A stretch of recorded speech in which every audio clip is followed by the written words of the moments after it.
A woman is killed following a bizarre accident involving a cannon and an El Cajon. We'll bring you the gripping 911 call. Job security is now up in the air for almost 1,700 San Diego teachers who will be affected by the latest round of pink slips. And we've all seen the movie about the unsinkable ship. Now that Titanic is making its way to Balboa Park. And with this beautiful weather, will this continue into the weekend? I'll let you know. Newscene starts right now.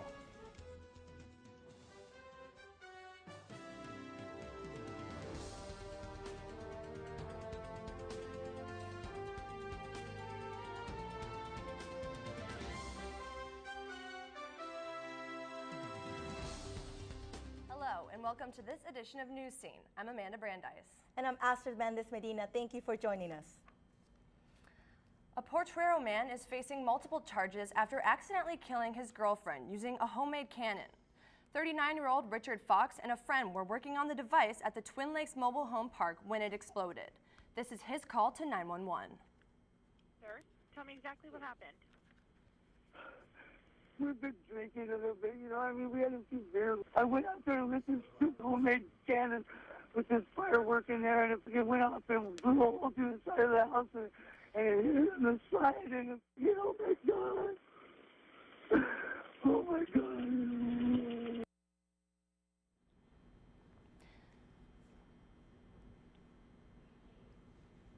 It shot a projectile into their home, killing Jeanette O'Gara in front of their 4-year-old daughter. Fox entered a plea of not guilty to murder, explosion of destructive device causing death, and felony child abuse. Bail is set at $3.5 million because of previous weapon convictions. El Cajon Council member Jillian Hansen Cox has resigned just days after the FBI raided her home and former workplace. She submitted her letter of resignation to City Hall on Wednesday. Major Mark Lewis says Hansen Cox did not give a reason for stepping down. Last Friday, her home was searched by FBI agents using a sealed warrant. They will not say what they were looking for. Rush Limbaugh continues to be the topic of discussion across America for his slanderous comments to law student Sandra Fluck. Yesterday was International Women's Day, and San Diego women let their voices be heard. When Rush Limbaugh says we're sluts and prostitutes for using birth control, what do we say? Rush's comment was so absurd and ridiculous and not one bit surprising. This is what's been done historically to silence women. Call us sluts and hoes, we will let you know, we won't let it go, we're telling you so. This is what you say to us on Mother's Day, you should be ashamed. Almost 1,700 teachers could be losing their jobs soon. The San Diego School Board voted to issue 1,633 layoff warnings in an effort to save the state budget $124 million. 20% of these pink slips target elementary school teachers. A budget does not have to be reached until June, but teachers must be informed of potential layoffs by next Thursday. Last year, 1,700 teachers received notices. 90% of these were rescinded. An iconic statue is leaving San Diego in May. Now supporters have a year to raise up to $1 million for a bronze replica to replace it. Ashley Sanchez has the story. It stands as a symbol of hope and attracts crowds like this one to Tuna Harbor daily. The unconditional surrender statue depicts this famous picture of a sailor kissing a nurse on the streets of New York the day World War II ended. It really became, I think, iconic as a symbol of service to country during that time. That's what this statue represents. It represents service and sacrifice to our country. The statue is here on San Diego's waterfront, right in front of the Midway Museum. But as you can see by the sailor's face and jacket, it's badly deteriorating and soon it will be gone. Or to be taken away. San Diego won't have anything to really have to be able to say, yes, we are a Navy port, we are Navy, we are sons and daughters. But supporters say it was never meant to be permanent. A lot of people think that what's there now is the statue. It's not. It's a polyurethane fiberglass prototype. for a bronze statue. So it was never intended to be here for 5 or 6 years. The statue is being sent back to its owner in Santa Monica, but supporters on the Midway are determined to raise the money to have a new one made to replace it. This is our history. I just don't want to see this one leave. I'm Ashley Sanchez, Newscene. Details on fundraising plans are expected to be announced next month. If you're interested in making a donation, go online to midway.org.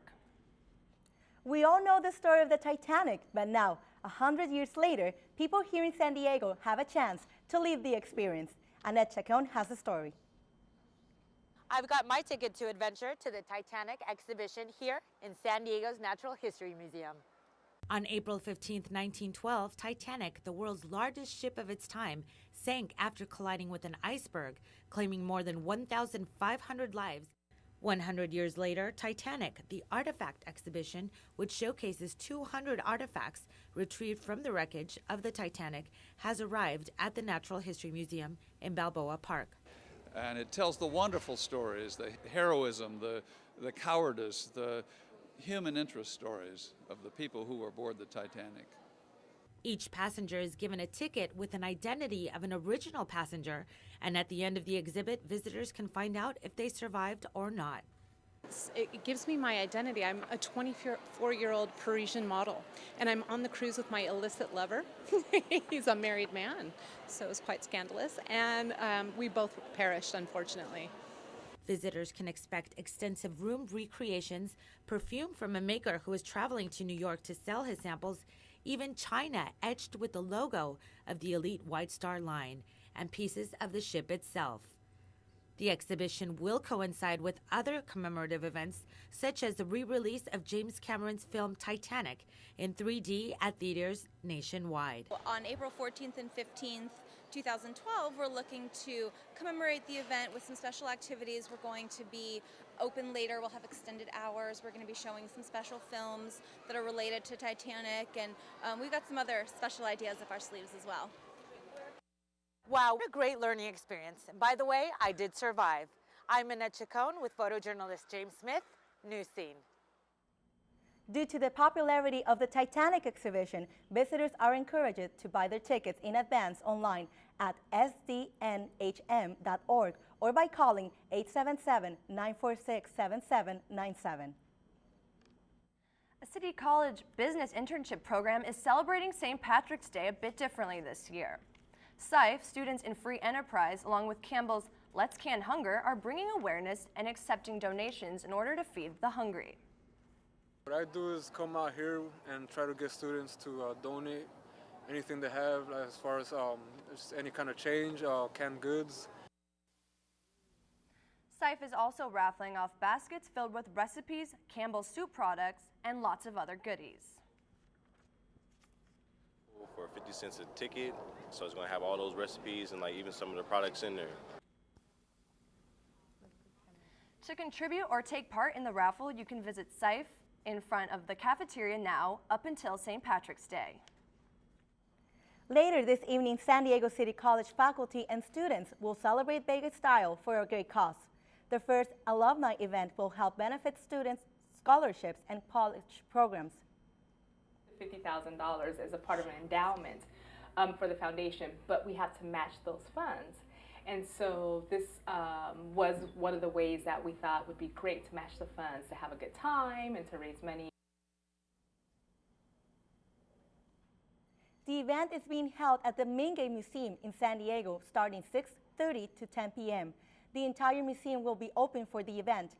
Guests will be entertained with a live band and DJ, a silent auction, and unlimited food and drinks. Anyone 21 and over can attend and purchase tickets at the door for $75 per person and $125 per couple. Cocktail attire is required. And the Blue Angels kick off a sky-high 35-city tour. We'll let you in on how sailors and Marines are prepping for the big show. Coming up after the break, the Colts are letting their star quarterback go. Find out where the Super Bowl champ may end up.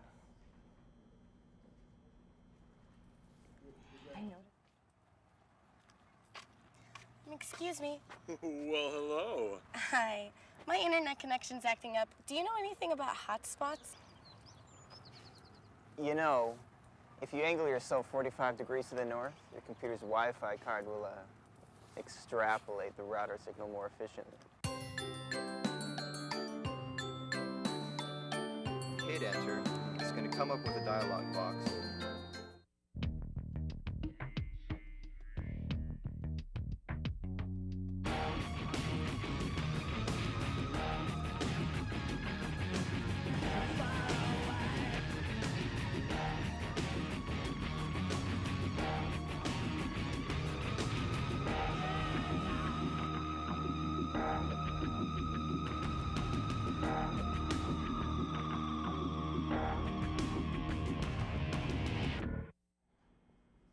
Violence continues in Syria as military forces strike back against anti-government protesters.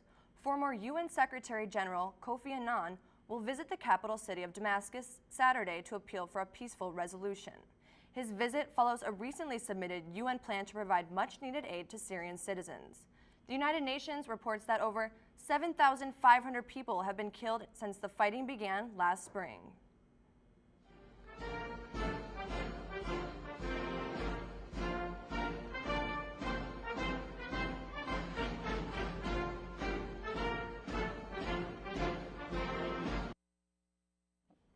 Mitt Romney leads the pack in the race for the Republican presidential nomination.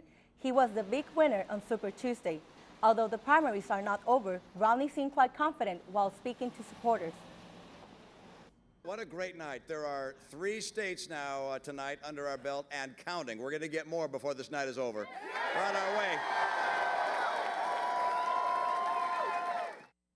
The GOP primary now is in the hands of southern states that are known to lean forward to more conservative candidates like Newt Gingrich.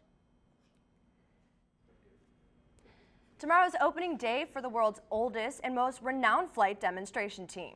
Newscene alum Victoria Johnson takes us for a behind-the-scenes look. Diamonds are eye-catching, especially when it's